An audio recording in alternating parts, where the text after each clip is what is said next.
Pereira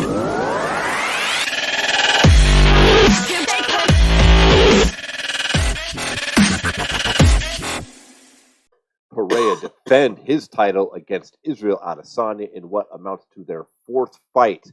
Is Israel going to go 0-4 against Alex, or will he finally get a legacy-defining victory? In the co-main event, we have got Gilbert Burns facing George Masvidal, who improbably can insert himself back into the welterweight title picture with a victory. We're going to take a look at the rest of the card as well. Before we get to the combat sports, though, y'all know what time it is. Grab your stash, fire that shit up. Let's get into the weed of the week.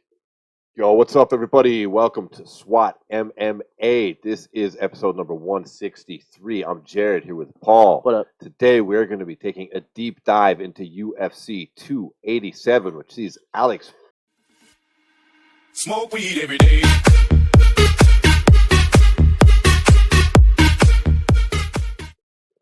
What are we Alrighty. smoking on So today? today we Paul? are smoking on some sugar cookie.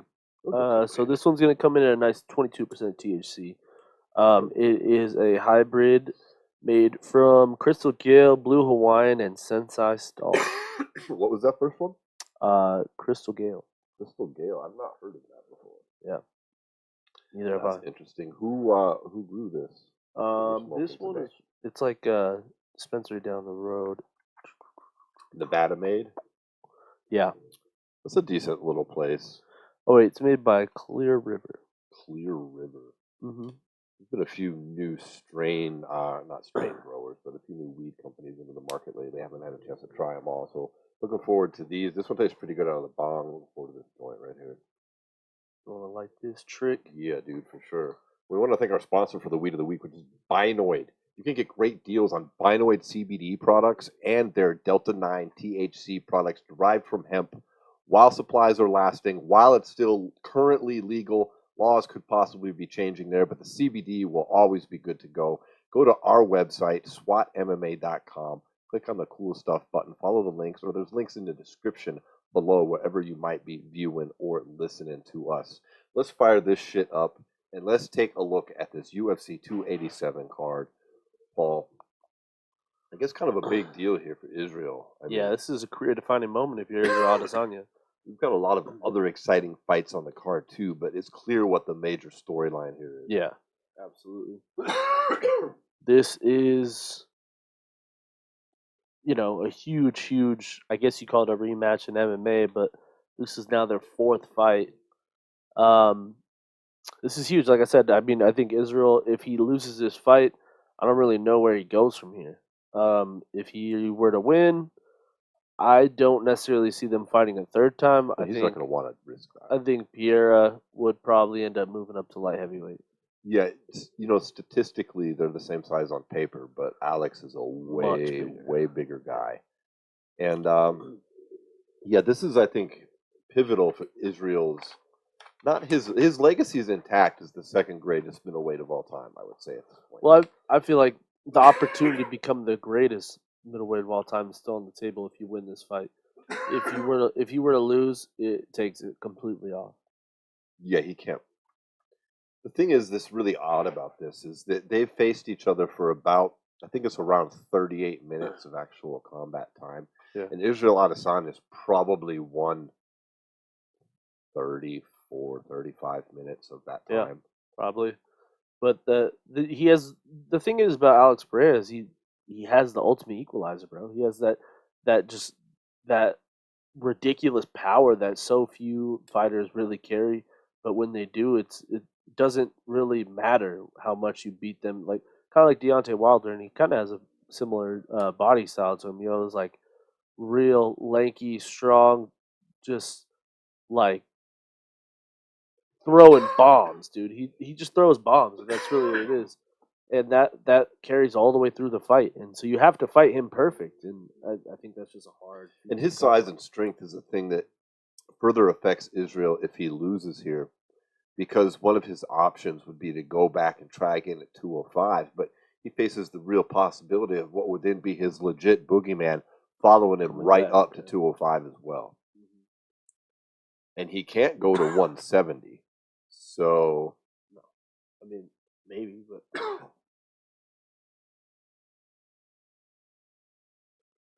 Even if he went to 170, I don't think I don't think it'd be possible for him. God, dude, I was hitting that vape pen earlier. It just murdered my lungs. Good Yeah. God. Oh Lord. Jeez. Well, let's kind of dive into like the what what way do you think what path of victory do you really feel like Izzy has here? Is what I I'm don't saying. know. I mean, look at what we just saw happen with Leon Edwards and Kamaru Usman, just as an Yeah. example of a champion who was in a similar situation. Well, not a similar situation, but he's with a fighter that he's got a lot of rounds with, Yeah. right? And that he should beat on paper, that he's won the majority of the rounds that he's faced him, right? And he also And was then in the stopped last by. minute of that second fight, of course, he gets KO'd after winning all 4 rounds prior to that in most people's eyes. Yeah. But then he comes back after that vicious KO, and he's Tentative. hesitant, he's tentative. You can't deny it, you know. Israel's had that happen back to back times. I think the first time maybe he didn't have it because he could write it off in his head that was kickboxing. It's different now. It's MMA. This is my world. And then what happens? He goes out and the exact same shit happens. I don't care how strong you are mentally. That's got to fuck with you. And Yeah. He hasn't took a lot of time off either. no, it's got to play into it more than others because it seems like the kickboxing wins have been more validated now, Yeah. right? Well, I think it just speaks to Perez's freaking ability and how much of just like a freak he is. I mean, it really looked like in every way that Izzy was winning that first fight in MMA, where he was taking him down, he was controlling most of the striking exchanges. He almost stops him in the first. Was it the first or the end of the second? Is literally has him just fucking. Same thing happened in kickboxing too. He just had him dazed and done, and then ran out of time. Same thing happened there. Dazed, done, ran out of time. Let him come back, and like I said, that power just carries throughout all 25 minutes. It's not. What are you supposed to do? You have to literally fight perfect. Like I said, it's kind of like what Tyson Fury faced when he fought Deontay Wilder. That first fight, he had to fight perfect to get out of there. You know what I mean? And that's what Izzy has to do. He has to go out and fight this fight perfect. There's no other way to win it. And I don't know if I think trading with Alex is a mistake for him, and I don't think his wrestling's strong enough to really lean on it. Surprisingly, if you look at the stats, now to be fair, Israel has a lot more MMA fights, so his stats are a little bit more pure, so to speak, than looking at Pereira's, who only got 8. But I mean, Pereira beats him in all the statistical matchups. I mean, he lands more strikes per minute. He's more accurate. His defense is slightly higher. His grappling is better. His takedown accuracy is better. His takedown defense is 3 points less. See, I think But that's where again, the that's stats really lie. these are skewered stats here because he has such a small number of bouts. So I'm just putting that as a caveat in there. But it's not like Izzy can just tool him up on the feet here. He keeps trying to do that and he gets knocked out now twice. Yeah. So I'm very curious. I mean, the odds makers are picking Adesanya here to get his title back. Yeah. I can't do it. I haven't seen how he beats him yet. I don't know if his ego lets him do what he can do for 5 rounds. I think it goes back to also what we saw in the Leon fight is I think this time around, like you said, he's going to be more tentative, and I don't think he's going to have that championship level confidence that he once had. And it's I kind of something we were talking about before even the Leon and Usman fight. You texted me about how all the champions when they don't take time off, they don't get a fight in between a rematch, they lose. It was like they what were like 3-12 now, right? Yeah, 3-11 before the Usman fight. Now 3-12. Champions trying to regain their title in immediate rematches. So the odds are stacked against Israel Adesanya here because this is an immediate rematch here. Yep. And it was a quick be the one. fourth fighter to ever do it. And what it was like 5 months ago, he got knocked out by him. It wasn't that long ago. So I'm leaning towards Alex Pereira doing it again and really putting a stamp on this thing. Think so? Yeah. Yeah. My heart wants Izzy to win. I like Izzy as a fighter, but my brain is like, I just don't see him being able to fight just like perfect for 5 rounds against a guy like Pereira. And I don't think he can knock him out. I think he risks getting fucked up if he tries that. I I mean, think he can shook knock him in out. that first round. I mean, I don't mean he's not capable of it. I mean, I think it's too risky to go out there and just start winging. It's risky, but I think it's also it's a risk reward. I think it's the worst and best way you can beat him. Is you have to do it. You got to put him to sleep. You know what I mean? That's how you beat him, because the longer you're in there with him, the better chance he has of settling in and landing his big shots. So you got to take him out. So I think if I'm Izzy, I'm the exact opposite of tentative. I'm pushing the pace from the bell and seeing how he responds, because you've been not that's the other side of also being like, he didn't get knocked out cold by Pereira. It was a TKO. It was a standing TKO. It's not Yeah, quite but he as would have been he would have. Yeah, murdered no, I with agree. that I next agree. shot if he Yeah, hadn't yeah, been, in my opinion. Because yeah. the way No, his head was down and those knees yeah, that Pereira been, no, and I holy agree. shit. But I just mean, like, when we were comparing it to Usman and No, you're right, Edwards, though. Usman's tendency was because he got sent to Shadow Realm. That's a good point. Fucking, I see the way Izzy got knocked out. He knows he could have sent him there, but the referee did step in at the perfect time when he was right there. Yeah. So I do think that affects him a little differently. But yeah, I just feel if I'm Israel Adesanya, I gotta push the pace from the bell. I gotta take the fight to him. The quick Because he, KO is probably his best bet to go out and really put him away in like the first round. well, and we saw Because when he has fought other like power strikers like Paulo Costa is a perfect example in his career. When he took the fight to him is when Izzy had probably the best performance of his career. Izzy has a good game. It's when he tries to sit back and point fight is when he gets in trouble. He's not a point fighter. As much as he wants to like be and want to like talk about how technical and how great, because he is technical, he does have great strikes. He's good on the outside. But I feel like whenever we've seen his best knockouts, whether it be like the Robert Whitaker knockout, the Paulo Costa, it's when he pushes the pace and gets in those firefights and is like the one being the aggressor. Like, he still hits people with crazy like counters and stuff like that, but he's the one pushing the pace. He's the one pushing the fight forward. And when he almost knocked out Pereira, it was the same thing. It was an exchange that Izzy went after Pereira, and then the rest of the fight, it seemed like he just tried to beat him in other ways. When in that first round, he beat him in the way he was going to beat him. I think he just has to do the same thing. I think that is his path to victory. It sounds like we're both ultimately picking Pereira. Fuck it, I'm going with Izzy. All right, we'll see. I'm taking my boy. Well, what about this wild co-main event? And I Yeah. think it's wild just because I still don't really understand the shine that Masvidal is getting here. the stakes are wild, that's for sure. Because I think The stakes are pretty wild because Yeah. a title shot is at stake here, maybe for Masvidal. I don't know about I think for it could be Burns. Burns has won 4 in a row since he lost to Chimaev. Or no, 2 in a row. Sorry. No, he's won against Magny. I thought he also beat. Oh, Thompson was. I thought the Thompson fight was after Chimaev No, for that some was reason. before. Oh, yeah, but he's still. Thing is with Gilbert Burns is he's a fucking top level competitor. Like, Gilbert Burns, look, his name holds weight, I would say. I'm just going to cut to the fucking chase here, dude. Gilbert Burns is going to walk all over George Masvidal, bro. You think so? Yes. I would hope so. What have we seen that would indicate otherwise from Maz?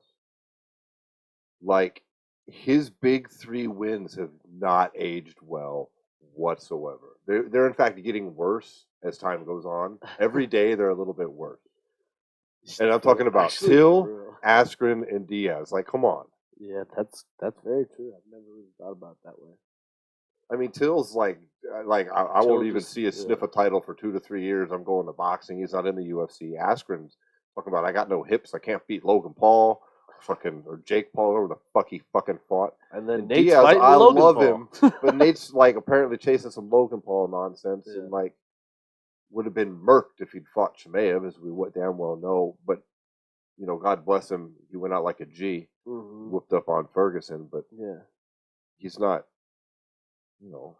And Neil Magny's a tough, like, he's a tough guy, and I feel like that's like why George Masvidal just doesn't have the like quality of opponents. Like, I don't think Magny would lose to George Masvidal. I think Magny probably beats No, I mean you Masvidal could too. say, oh look, he's been in there with Usman for back-to-back fights in Covington. Yeah, and he got his ass handed to him in all Burns those dropped fights. Usman. They weren't even fucking competitive. Yeah, and Burns dropped Usman, almost finished him, and Usman came back and had like a good victory. But like, I just feel like what Burns has done to his opponents who are better fighters, in my opinion, just doesn't even equate to what George Masvidal has on his, uh, you know, No, on his resume. the stats, the resume, I don't see where Masvidal beats him here. I just don't. I'd say the only place he beats him is if Burns tries to get a little crazy on the feet. But he's got a chin.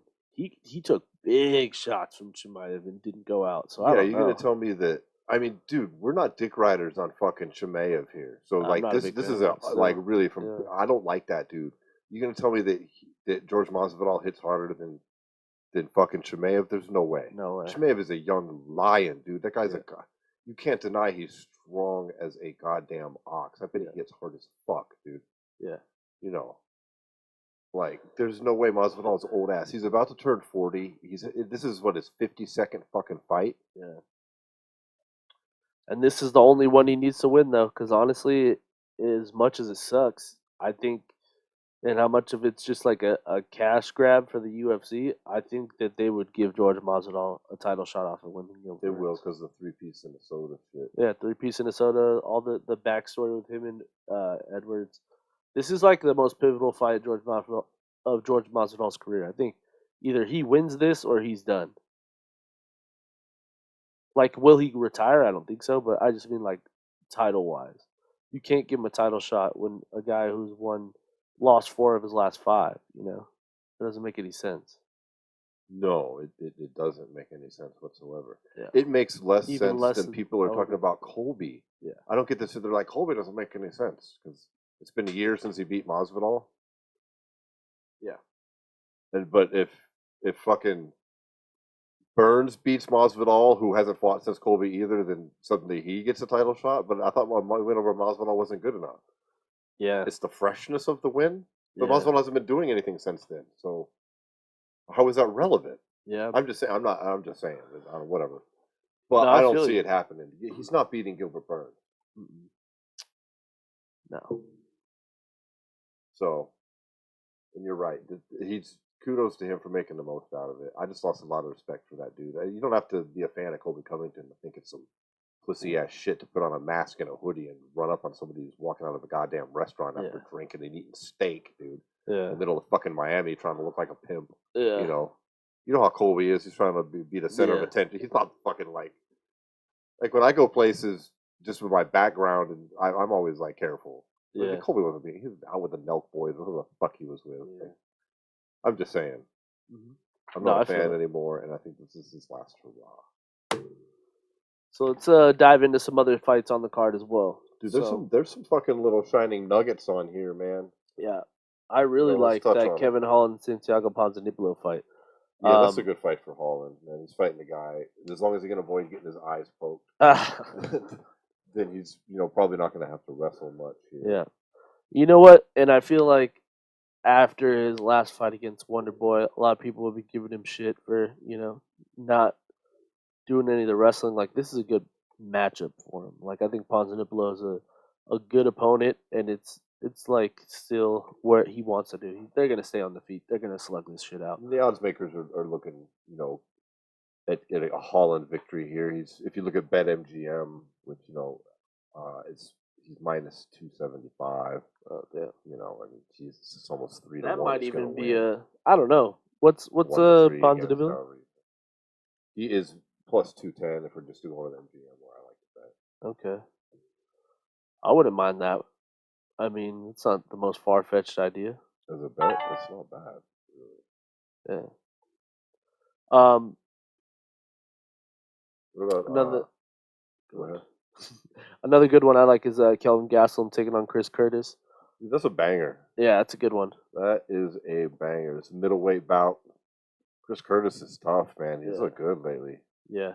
He's got some fucking hands. Well, and the thing is, too, is like he's kind of a part of that group of guys that is trying to fight their way into into the rankings. You know, he's like he should be ranked, but like he's like 16th of 50. You know what I mean? Like he's trying to shoot himself into the conversation, and I think Gaslam's had a couple weird years, man. I don't really know where he's at anymore. Like I don't necessarily know what he's been doing this whole time. You know? No, me neither. I mean, I Because wouldn't feel comfortable betting on him. The odds makers have it as basically a toss up, leaning slightly towards Gastelum. You know, Curtis is coming in around plus 110, Gastelum around minus 125. yeah, It's basically close to even.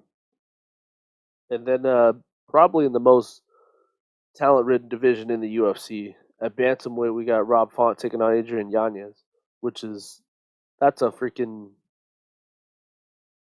that's a huge fight for Yanez if he wins, bro. Yeah, it is. It's crazy. It's Rob Font's an underdog. He's plus 150. Dude, Yanez is Across the good, bro. board. He's one of those guys who calls his shot and just goes out there and throws caution to the wind and fucking puts people to sleep. That could be dog. dangerous with fucking Rob Font. Though Rob Font, he can Yeah, but look fight, what man. Cheeto Vera did to Rob Font. He Yeah, took Cheeto the was fight streaking to at the Rob time. Font.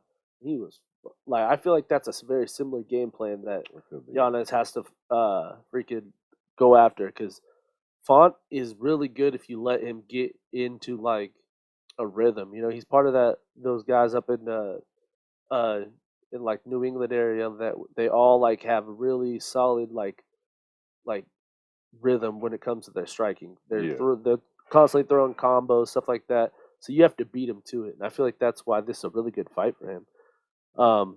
Yeah, I think this is like a coming out party for Giannis. Ooh. Not to mention, like this crowd this weekend is probably going to be fucking lit. It's Miami.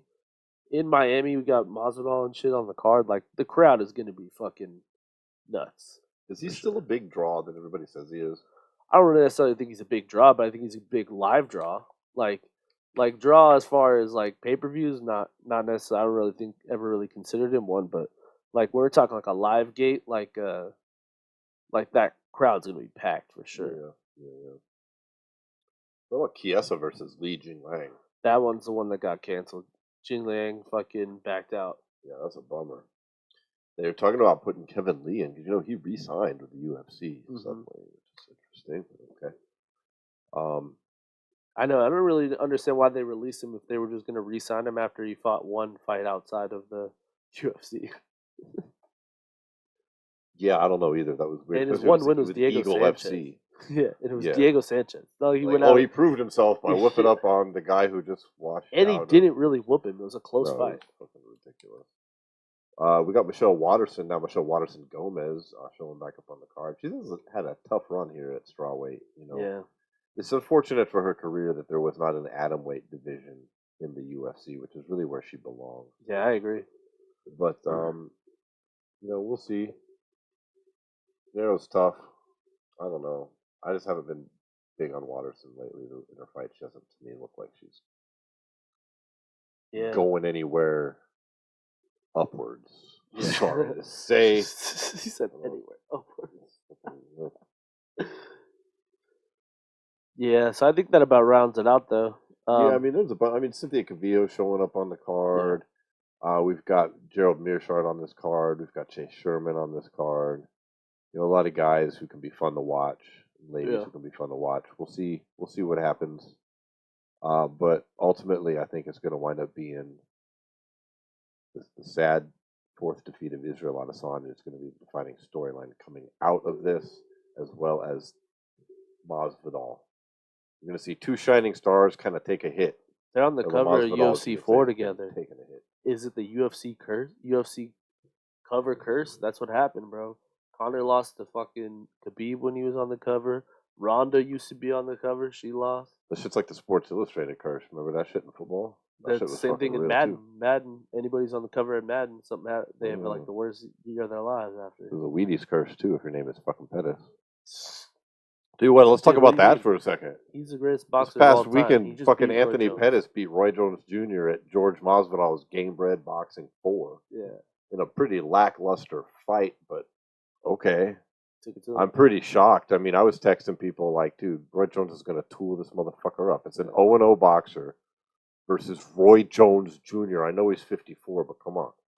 Yeah, but Pettis is not like at the greatest spot of his career either. You know what I mean? He's like, oh, but Like both of them are like, well, obviously Roy's a lot older than he's probably what at least 15 years older than Anthony. yeah, he's 54 to. I think Pettis is about around 40ish.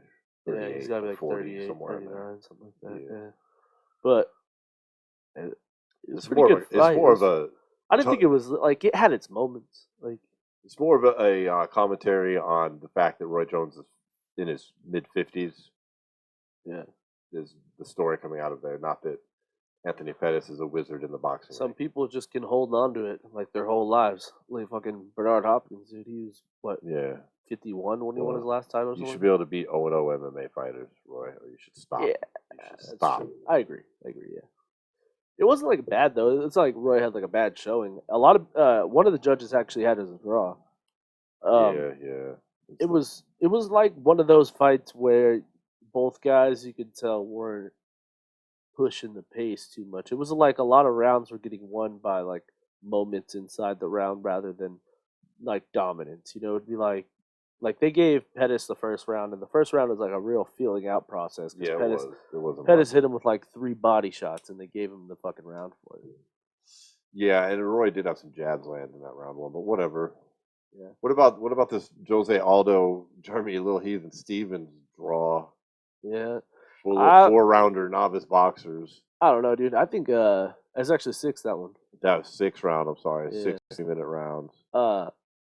I thought it was a much better showing for Jeremy Stevens because, like, we've always known Stevens had good hands, but he's like, nah, it carries over to boxing too. Like, if Aldo couldn't fucking take, he had good MMA hands. He didn't have anything where you look at him and be like, oh, he's going to be a good boxer. Yeah, and not to say Jose Aldo's the greatest boxer either, but people seem to think that he could translate better than he did. He didn't look as well as I think he would have liked. Certainly, he can't be talking about Mayweather now. You get a draw against Jeremy Stevens. You don't need to be getting there with Mayweather. I think Jeremy Stevens should try to fight Mayweather. Mayweather's fighting everybody. So anybody, I would just be like, remember, you were gonna fight fucking Aldo. Fight me instead.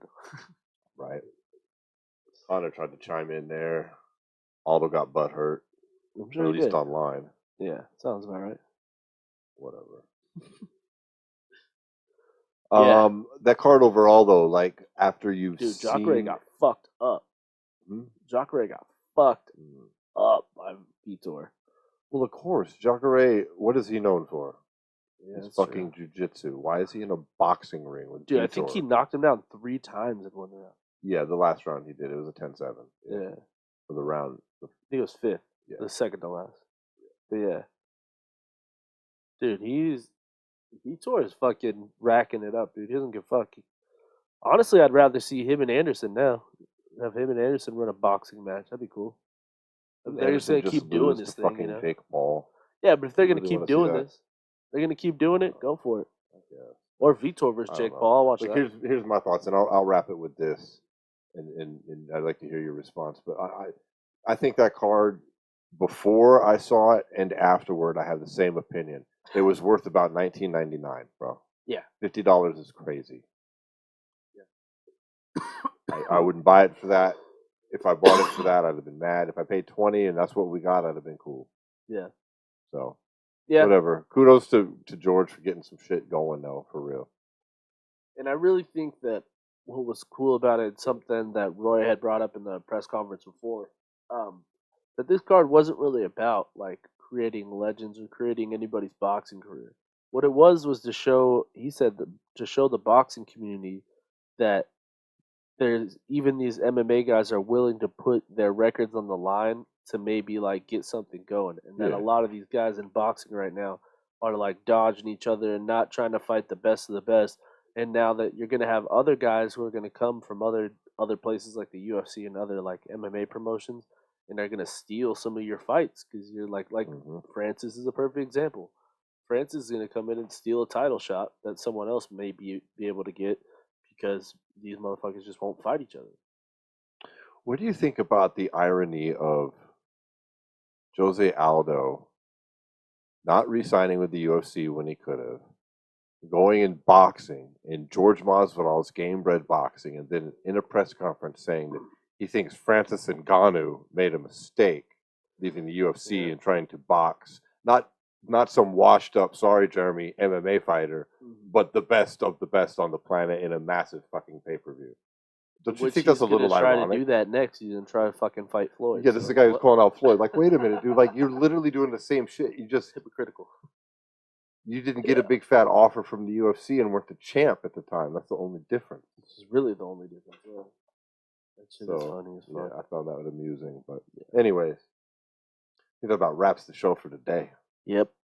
I'll pass this joint over to you. Remind everybody again that please, if you want to support the podcast at all, which we appreciate, you just follow the links for both Binoid CBD as well as the UFC store. Any purchases you make off of those help us out.